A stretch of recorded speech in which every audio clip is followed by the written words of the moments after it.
Whoa, whoa, whoa. You're doing a video on Mel Robbins as a cult channel? Are you trying to say Mel Robbins is a cult leader?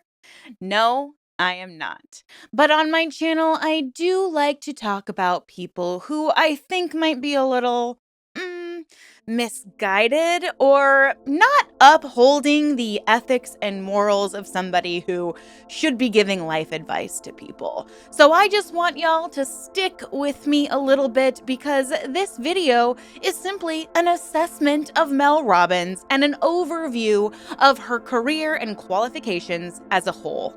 I have my own opinions about Mel Robbins, and you are more than welcome to create your own opinions on Mel Robbins. But I do hope that you're able to watch this video with a bit of an open mind, because not every self-help guru is all they're cracked up to be.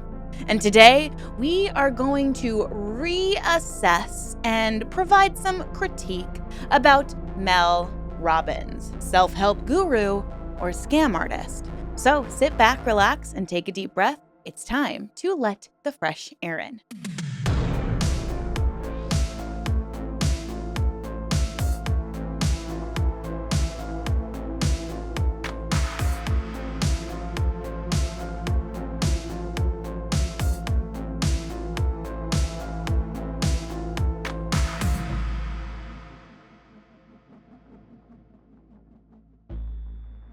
Hello, everyone. Welcome back, or welcome if you're new. My name is Erin, and I am fascinated by all things cults, true crime, and unique spiritual practices. And overall, I like to talk about people and organizations that make me want to give them the side eye. And as for Mel Robbins, she is someone that I have very recently started to find a little problematic. And look, I'm the first to admit, I used to be a Mel Robbins fan. But over the last decade or so, I've started to observe that some of her ideology seems to be a little contradictory. Additionally, after I started seeing that she was constantly getting hired by MLM companies, which in my opinion are consumerist cults in and of themselves, I started to look at her with more of a critical eye. So today, we are going to uncover the accomplishments, the credentials, and some of the strange ways that Mel seems to now manipulate her audience for her own personal gain.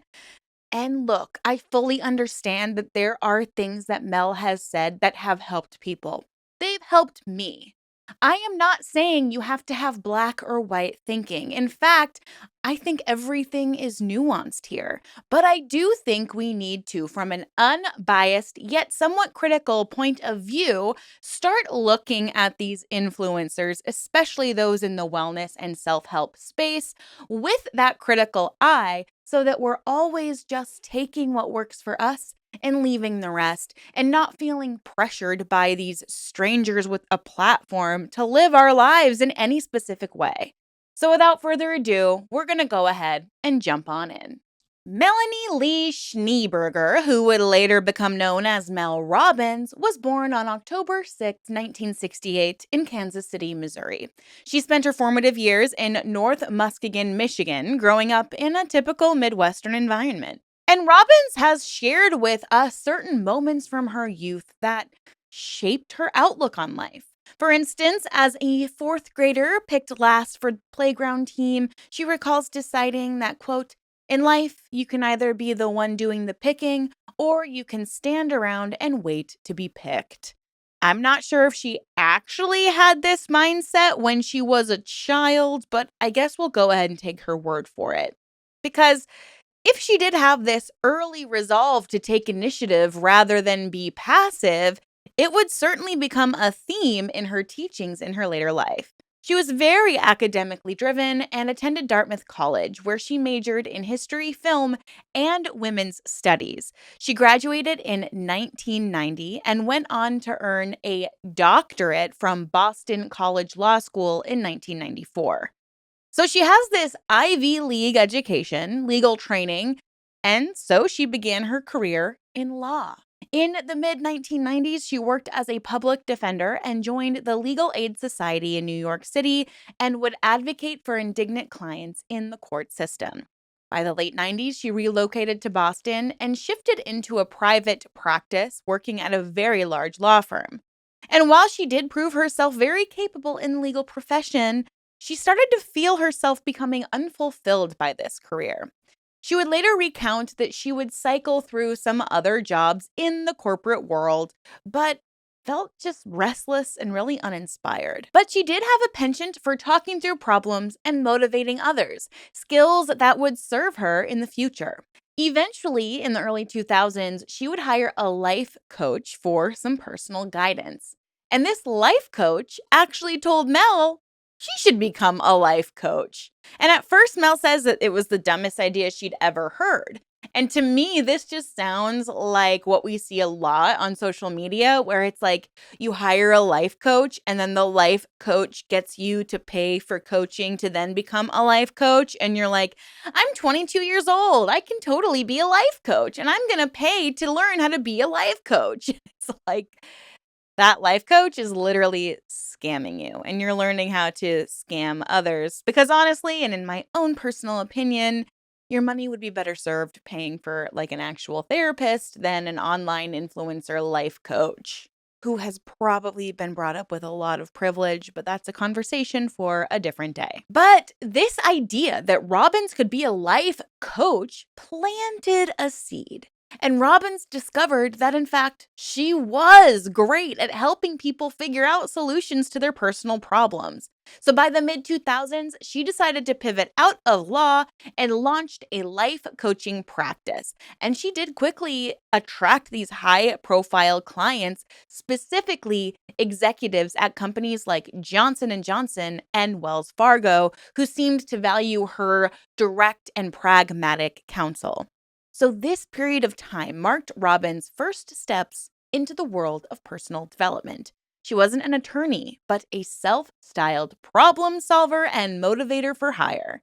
It was interesting that she first started with corporations and not individuals. I feel like giving advice to a business person is a lot different than giving advice to someone who is dealing with a personal issue. And I find, in my opinion, that you can't always utilize the same tools in business as you do in your personal life. You kind of have to compartmentalize those two things sometimes. But that, again, is just my opinion. So, this transition into the self help field was not smooth for Robbins. It included a lot of detours and a few dark moments that would actually end up becoming central to her personal narrative and end up catapulting her to the fame she has today. In 2006, she got the opportunity to bring her perspective to a wider audience, and she landed a brief hosting call-in advice show on Sirius XM radio.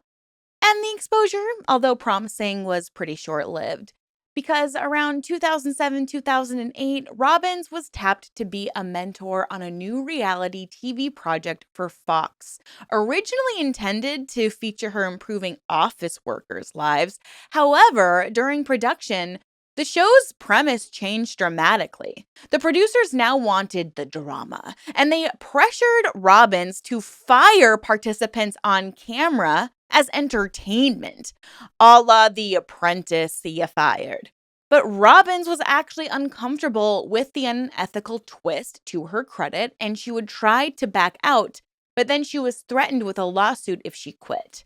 But in the end, this reality show never even aired, but the experience did leave Robbins in this professional limbo. Her contract made it so that she wasn't allowed to appear on radio or on a TV program until it expired. So she was basically sitting on the bench on the sidelines, and she had no platform and no income. By the end of 2009, her life had hit a low. At age 40, Robbins found herself totally unemployed, feeling like she, quote, had failed at life. She and her husband, Christopher Robbins, were facing severe financial strain. Chris, her husband, had pursued an entrepreneurial venture in the restaurant industry and opened a Boston area pizza restaurant chain. but the business was floundering. And as the recession set in, the couple accumulated a ton of debt amounting to around $800,000, according to Robbins herself. And she even faced liens on their home. They had 3 kids to care for, and her marriage was in shambles. So Mel was spiraling into anxiety and depression. And she openly admitted that during this period, she was not coping well. She was drinking a lot and sleeping in late and just found it harder and harder each day to summon the motivation to get out of her bed. But it would be this personal crisis that became the most motivating factor to her most famous idea.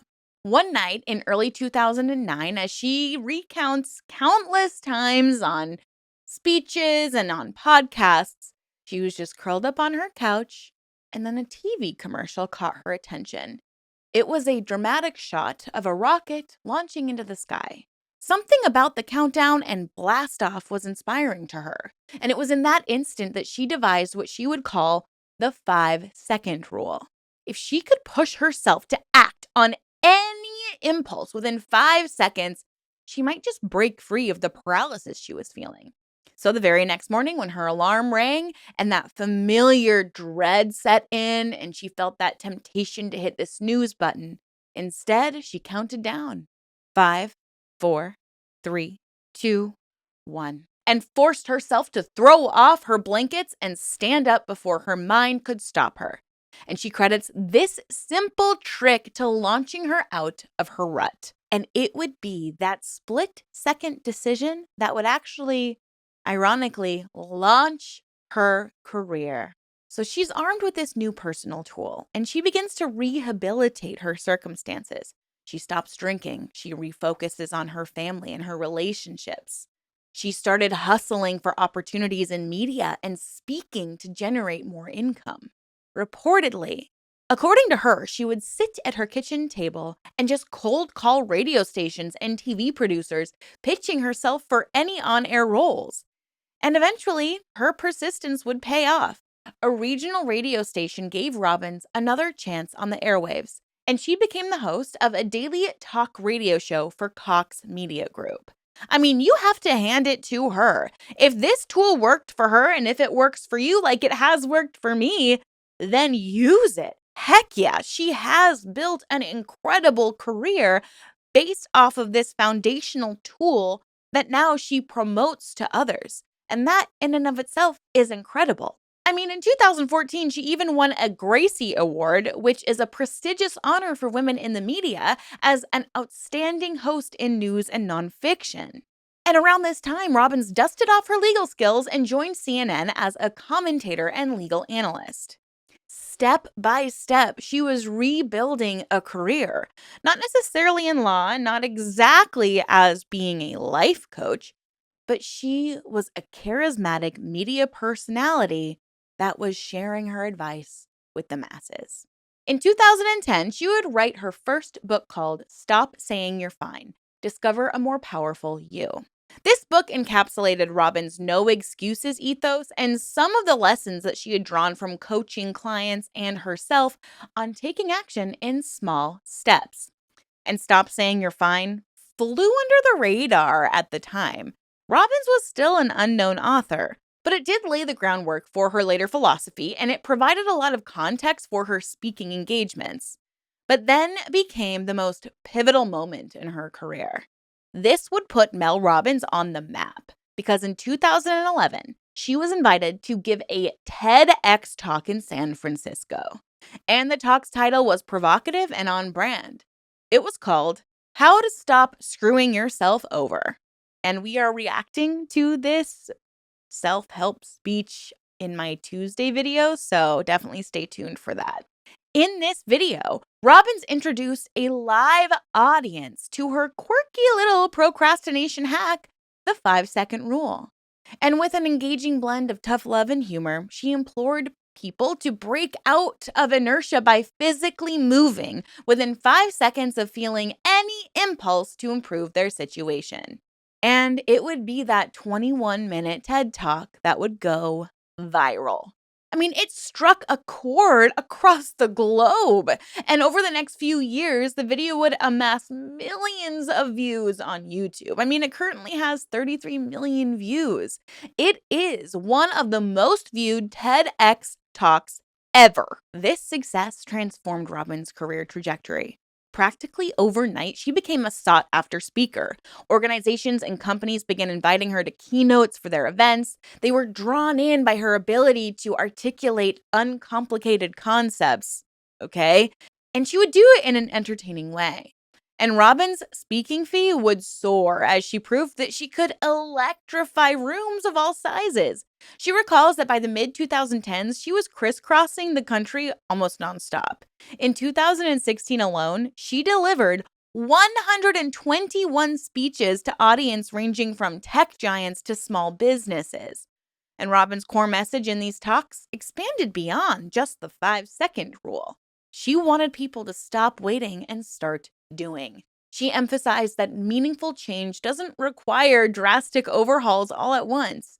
Quote, "The mistake most of us make is thinking that we've got to blow up to change our lives." Instead, she argued, it comes down to those small 5-second decisions that accumulate and add up to big outcomes over time. And I have to say, yes, I agree. This action-oriented, no whining approach earned her admirers who were tired of more abstract self-help fare. And by 2015, Robbins was regularly appearing on stages alongside or in comparison to other established self-help gurus. Yet, unlike many, she wasn't positioning herself as a mystic or a therapist. She was just presenting as a candid, pragmatic best friend who would tell you what you needed to hear, but not necessarily what you wanted to hear. However, not everyone was enamored of Robbins' style of plain-spoken advice. Even as her TEDx talk fame grew, some observers in the audience and later in the comment sections would remark that much of Robbins' content wasn't revolutionary at all. It was old common sense repackaged in snappy vernacular. And indeed, Robbins has admitted that she is more of a translator than an inventor of ideas. She says, quote, "I'm largely a messenger of other people's well-tested ideas and wisdom," unquote. She's just an advice curator who collects stories, science, and tools and shares them in a way that people will actually use. But it also sometimes comes across as a little contradictory. But Robin's gift really is making the advice stick and making it more accessible rather than trying to prove anything groundbreaking. I mean, this has become her brand. Now, in order to grow and expand this brand, she proved to be great at using both traditional media and the growing social media landscape to try to amplify her reach. She would publish more books with greater success. In early 2017, she would release the 5-second rule, Transform Your Life, Work, and Confidence with Everyday Courage. And this was the full-length book treatment of the concept she'd been talking about for years, complete with personal anecdotes, testimonials, and claims of scientific underpinnings. And the timing was a bit fortuitous. The self-improvement genre was booming, and Robbins already had millions of YouTube and social media viewers primed to buy the book. So it became a bestseller, ultimately selling over 1.5 million copies worldwide and cementing her status as a powerhouse in the self-help space. However, with popularity would come scrutiny. Critics in the psychology field began to question whether the 5-second rule had any real scientific validity or if it was just pop pseudoscience wrapped up in a catchy bow. In the book, Robbins asserted that her rule was backed by scientific research and a proven method, but the text contained no citations and no footnotes to support any of these claims. A detailed review by one skeptical reader pointed out that although Robbins included a bibliography of sources at the end of her book, she failed to link any specific claim to actual research evidence. So the lack of scholarly support would raise eyebrows.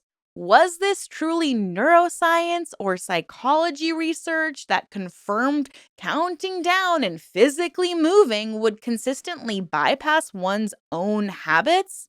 So, while Robbins referenced generalized concepts like psychologist Kurt Lewin's theory on, quote, activation energy that they claimed was needed to start a task, there were no actually peer-reviewed studies specifically on this 5-second rule technique. And a 2024 analysis in Medium noted that despite, quote, many anecdotes from people who swore it helped them, there was, quote, little direct empirical evidence, unquote, that the trick worked better than any other motivational strategy. Researchers pointed out that the complex problems like chronic procrastination or clinical anxiety are unlikely to be cured by a countdown. They often require much more intense interventions like therapy or even medication. Robbins' advice, critics would argue, might be a useful motivational cue or pattern interrupter, but presenting it as scientifically proven was just not true. But Robbins would respond to these doubts in her public talks by emphasizing that, well, I'm not a scientist, I'm just a practical problem solver. Then maybe don't say that what you're touting is scientifically proven. But she would say basically that if a tool helps people take action, she isn't bothered about whether academics validate it or not. Then simply don't say it's backed by scholars and scientists. Like, it's not that hard, and it takes less energy to just not say that in your speech. The reason she says this is because she wants people to think that what she is saying is true and tested. So then to backpedal and be like, oh, I don't even care if there's any scientific proof behind it, I think it helps people. That's awesome. But then say that, Mel, okay? This is where your morals and ethics seem to get a little tainted for me, in my opinion. Mental health professionals have cautioned that oversimplifying fixes can give people false hope, and then that can put people into an anxiety spiral and leave them worse off than they were before. Therapists have noted that while Robbins' rule might assist with day-to-day procrastination, it's not going to magically resolve underlying causes of paralysis like deep-seated trauma or executive function issues from ADHD or depression. The 5-second rule, as a lot of experts say, is just a motivational gimmick. It might be a nice jolt of willpower, but it shouldn't be mistaken for a cure-all. So this tension between powerful personal testimony and the lack of hard evidence would continue to follow Robin throughout her work. Beyond books, Robin extended her brand into the broadcasting space once more. In 2018, she would partner with Audible to produce an audio advice series, and she launched a program called Kick Ass with Mel Robbins, where she coached listeners through their problems in real time. And the experiment was successful, and Robbins proved adept at the intimate medium of audio. She'd create a feeling as if she was just personally cheering on each listener. And in the same year, talks began to percolate about bringing Mel to a daytime television. So in September 2019, The Mel Robbins Show premiered in syndication on television. And this would signal Robbins' biggest opportunity into mainstream pop culture. She was billed as an inspiration-focused talk show and had Robbins on stage in front of a live studio audience, tackling ordinary people's problems and offering coaching and tough love on everything from relationships to personal finance. The show's format combined elements of the self-help seminars that Robbins had done many times with the human interest storytelling of daytime TV. For Robbins, this was a high-profile opportunity to solidify her status as America's go-to motivator. The launch was accompanied by a lot of fanfare, and some media outlets even wondered if she was going to be the next Oprah Winfrey. However, entering this competitive daytime arena did prove challenging, and ratings for the Mel Robbins Show started off anemic, and then they failed to grow. So by early 2020, the show was canceled. After the cancellation of her talk show, she would pivot and find success by moving to social media. By 2021, Mel Robbins was ready to introduce her next big idea, one even simpler than the 5-second rule. She published The High Five Habit: Take Control of Your Life with One Simple Habit, a book built around the quirky practice of just giving yourself a high five in the mirror each morning. And it does sound a little bit silly, and Robbins herself admitted that it might feel kind of weird at first, but she argued that this small gesture could have profound effects on one's mindset and self esteem.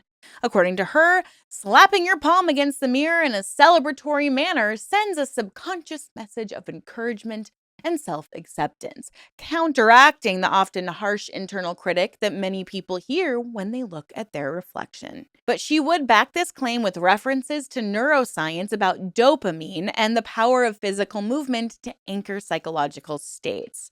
But here too, concrete evidence specific to high-fiving one's reflections is basically non-existent.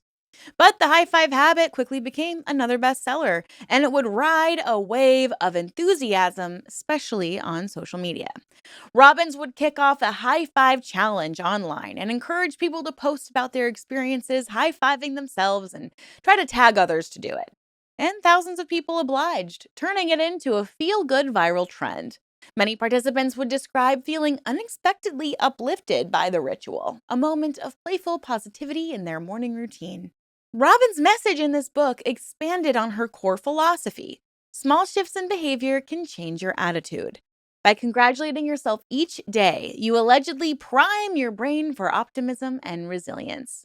However, as I'm sure you can guess, the concept also drew some eye rolls and ridicule. Late night comedians would poke fun at it, one jokingly wondering if chest bumping the mirror was next. Memes would circulate that would mock the idea of applauding yourself for not doing anything yet. And more substantive critiques came from certain corners of the self-help community itself. Some critics noted that Robbins' tone in the high five habit would lean heavily on personal anecdotes and peppy cheerleading without addressing deeper issues of self-worth. And interestingly, a few observers pointed out a pattern. With this book, Robbins' catchphrases were inching closer to the realm of pop psychology cliches often seen in multi-level marketing circles. And indeed, the thing that pushed me away from Mel Robbins was the fact that she does not shield away from the MLM world. Around this time, she started giving paid motivational speeches at major MLM company conferences such as doTERRA, Young Living, and Monet conventions. Robbins would emphasize taking personal responsibility for one's happiness and success every single day, which is a message that certainly aligns with the bootstrapping look in the mirror ethos of MLM seminars. Some detractors would seize on this connection to argue that Robbins was increasingly adopting the language of toxic positivity, encouraging people to smile through pain or simply affirm their way out of problems, which really doesn't work. It's just a band-aid for underlying issues. Also, I find it extremely offensive that she is consistently perpetuating the idea to victims who have fallen into an MLM scheme to consistently blame themselves for not being successful in the scheme when it is built to make 99% of people fail at the business. It is so unethical to go to a conference that is built upon driving people who might be on their way out of a toxic environment and convince them to stay in because they're blaming themselves for the lack of success rather than looking at the reality of their situation and being involved in a scheme that is not beneficial to 99% of people who get involved. I mean, give me a break. In my opinion, this one action, or I guess several actions, because she's worked with several MLMs at this point, it only shows that she's in it for the money. She's not actually driven by helping people. Because if she was driven by helping people, she would not be getting paid by MLM corporations to try to convince their contractors to stay in a scheme that is causing them to lose money and confidence. In my opinion, she would do the opposite of that and speak directly to those 1099 contractors, because that is what they are. They do not own their own business, and convince them to pivot into a different world instead of continuing to be victimized by a corporation that is trying to scam them into continuing to pay into the opportunity. It drives me crazy, but we're going to move on. So in October of 2022, she launched the Mel Robbins podcast. It's a free show available on all podcast platforms, and the podcast instantly shot into the top ranks within weeks, and it won a Webby Award from listeners. The appeal was clear. Robbins in audio feels like personal coaching sessions during your commute or your early morning jog. In each episode, she addresses themes like overcoming fear, building better habits, or improving your relationships. She features guests ranging from psychologists and neuroscientists to celebrities and ordinary people with inspiring stories. And she distills their conversations into takeaway tips for her audience. Crucially, this podcast has given her a platform to unveil new ideas and kind of workshop her evolving theories in real time. And it was here in a 2022 episode that listeners would first hear the two little words that would soon define the next phase of her career: let them. In that episode, Robbins recounted a domestic anecdote, a squabbling while planning her teenage son's senior prom night. And Robbins, by her own admission, is a bit of a control freak and was micromanaging the event when her adult daughter finally snapped at her and said, "Mom, just let them do what they're going to do. Just let them." And Robbins said the phrase hit her like a bolt of lightning. It was the opposite of everything she had stressed about before taking charge. Instead, it was about totally relinquishing control over others. So she would try to apply this mantra wherever and whenever she felt the urge to intervene in somebody else's behavior or stew over other people's actions. And she said she found it very liberating. The simplicity of let them was essentially a modern twist on the old wisdom that you can't change people, only your reaction to them, made it a perfect candidate to go viral. So she began to talk about it frequently on her podcast. In early 2023, she would frame it as the secret to stress less and happier relationships. But little did she know, let them would soon explode in popularity beyond anything she had ever said before. Whenever someone else's behavior frustrates or disappoints you, your friend's dating a person you dislike, a colleague is gossiping about you, a stranger cuts you off in traffic, instead of getting angry or trying to change them, simply shrug and say, let them. Let them do whatever they're doing. You focus on your own response. It was a bite-sized lesson in radical acceptance, packaged in 2 words that a toddler could remember. And the viral response was instantaneous. I mean, this video she posted racked up millions of views and shares within days. And TikTok creators began riffing on it, with some sincerely testifying how freeing it felt to say, let them, and others parodying it in comedy sketches. The phrase itself became a meme that people printed on t-shirts and stickers.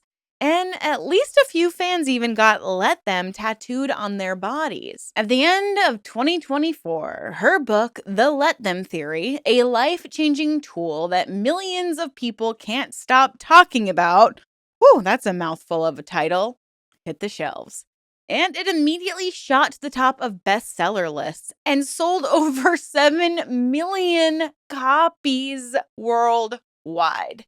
And so Robbins would go on a global tour in 2025. It was a motivational speaking tour which quickly booked arenas in 31 cities.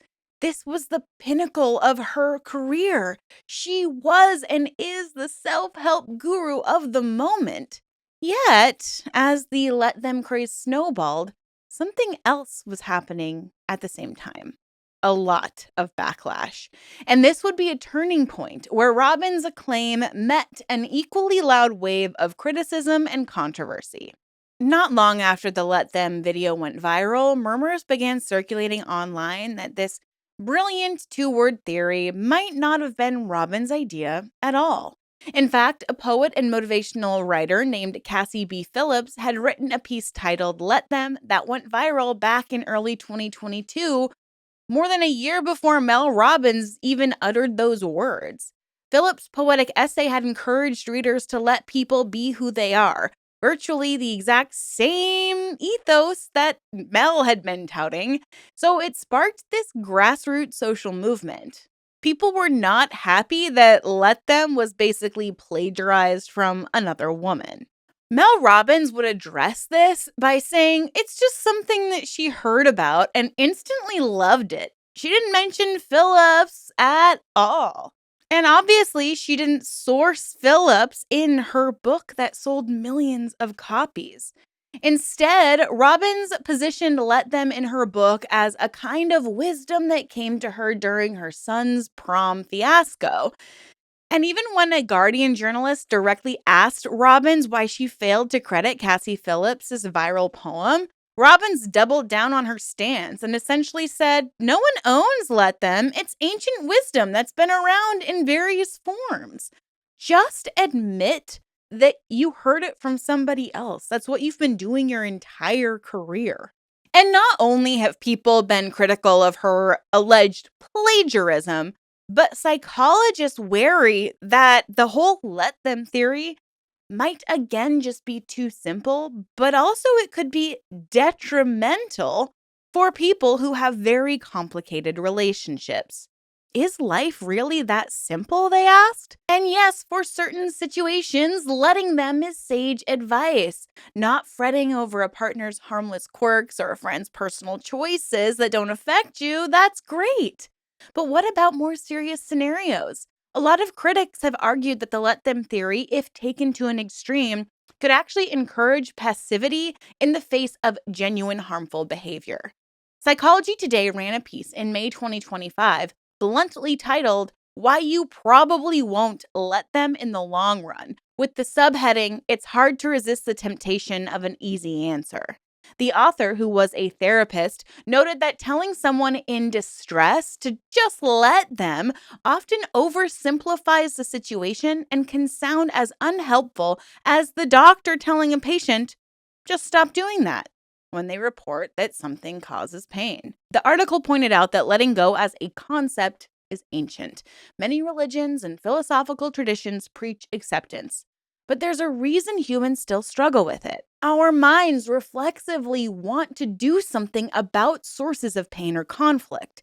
Simply saying let them doesn't address the psychological compulsion that many people try to fix or how they respond to other people's actions. People can't just stop caring if they're being mistreated or witnessing injustice. Therapists also caution that Robbins' mantra could be misinterpreted as permission for others to continue bad behavior. For instance, if somebody has a toxic friend or even an abusive partner, telling them to just let them do what they want could be really dangerous advice, potentially leading to the person to stay silent or even tolerate boundary violations. Robbins does include caveats in her book that she specifically wrote that let them is not meant for cases of dangerous or discriminatory behavior, and that one should absolutely not just let someone violate their boundaries or safety. But such nuances can be lost in a TikTok video or meme. Mental health experts also emphasize the importance of context, knowing when to accept and when to assertively confront or leave a situation is a skill that can't just be reduced to a two-word formula. Additionally, cultural critics took aim at how the let them theory has been marketed. The Observer in the UK published a scathing column in October of this year, declaring Robbins' book the worst kind of advice for young women, despite its huge sales. Columnist Rosen Lanigan argued that let them appeals strongly to women in their 20s who are exhausted by trying to change others, often mean boys they are romantically involved with, and they're desperate to hear, "It's not your fault, just disengage." So while validating that feeling, Lanigan contended that Robbins' approach veers into immaturity and escapism. She wrote that let them is essentially psychology for people who think 6'7" is funny, implying that it's formed from a very juvenile mindset, and slammed the book's labeling as a theory, calling it, quote, in no way, shape, or form theoretical, but rather a surface level life mantra pumped by TikTok culture. This piece also highlighted a concern that Let Them could encourage a kind of narcissistic main character syndrome where everyone else's feelings are relegated to background noise while the reader focuses solely on themselves. This might feel freeing on one hand, but it could also undermine empathy and healthy relationship dynamics, essentially turning people into dismissive, quote, benevolent demigoddesses, unquote, in their own minds, while real issues fester beneath the rug. Mental health professionals generally agree that Robbins' little quirky phrases are not inherently harmful and are useful in a limited scope, but warn against treating them as one-size-fits-all solutions or substitutions for professional guidance. Robbins often prefaces that she's not a therapist. I mean, she literally has no therapeutic credentials. None. She has no formal qualifications in psychology or counseling. Her academic training was in law, and aside from life coach certifications, she doesn't hold any licenses in mental health fields. To her admirers, it's irrelevant because her advice works for them, and to her critics, it's precisely why they remain skeptical of her more grandiose claims. But nonetheless, two things can be true at once. You can take these nuggets that help you live your life better, and you can also acknowledge that it's not one size fits all. You can acknowledge that nuance is incredibly important in the self-help space. Based on your conditioning, the circumstances that you find yourself in, different tools are going to be helpful in different ways. And I think it is so vitally important to take everything you hear any influencer or self-help person or motivational speaker says with a grain of salt, because what works for them isn't going to work for you necessarily. And if it doesn't work for you, it doesn't mean you're not doing it right or something's wrong with you. These things are not tested. This woman has built a financial empire on giving people blanketed advice. She is going to stand by everything she says and touts because she would not have a platform if she didn't. If she said, hey, this isn't going to necessarily work for you and had that disclaimer, she would not be as financially successful as she is today. Listen, money talks. And I think that if we were to follow the money, we would really see what Mel Robbins' top priority is. She wants to make money, and she will do it by any means necessary. Yes. Has the things she has said helped people? Absolutely. Have the things she said harmed people? Absolutely. But when you have a woman who is okay being paid a ton of money to put people, predominantly women, into dangerous or financially toxic situations, I just have a really difficult time supporting somebody like that with my own attention. Do I utilize Let Them in certain areas of my life? Yes, but I don't really call it that. I'm just like, I'm not involved and I'm not going to get involved. But if I see someone doing something that hurts me or someone I love or another human in general, I will get involved. I will not let them. So I'm so curious what y'all think. I am sure there are going to be some people who disagree with me in the comments. And that's the beauty of critical thinking and forming opinions, is that you get to embrace your own. But I think it's really important to have all of the information or as much information as possible before we make our opinions. And I'll reiterate, are there things Mel has said that I appreciate? Absolutely. Do I think that she is somebody who moves with the utmost integrity? No. And that makes it difficult for me personally to support her. So please let me know what you think down below. And let's promise each other to have productive and positive discourse. Let's not attack each other or attack me, please. I'm a sensitive girly. But I do appreciate your time and attention, and I really hope this video resonated with you. Please stay safe out there, ask questions, and always stay skeptical. I'll see you in my next video soon. Bye.